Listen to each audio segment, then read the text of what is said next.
مع استمرار دولة الاحتلال التركية بسياسة العزلة بهدف كسر إرادة الشعب الكردي وإبعاده عن قائده وفكره الديمقراطي، يؤكد أهالي شمال وشرق سوريا وبمختلف مكوناتهم على مواصلة النضال حتى تحرير حرية القائد آبو الجسدية.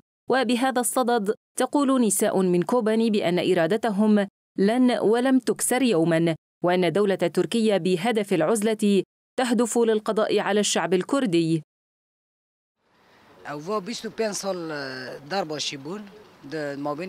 25 عاماً والقائد بين 4 جدران في زنزانة إمرالي، وسلطات الاحتلال تمنع محاميه من لقائه وتمنع ذويه أيضاً، ولا أحد يعلم شيئاً عنه. وتركيا تسعى إلى إبعاد فكر وفلسفة القائد عن شعبه بسياسة العزلة.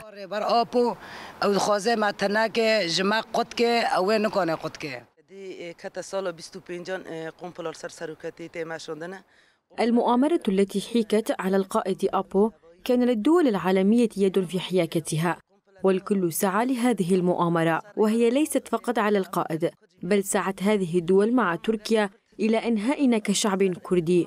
ولكن الشعب الكردي من المستحيل أن يتم إنهاء وجوده، فقد بنى نفسه ونظم مؤسساته وخاصة المرأة.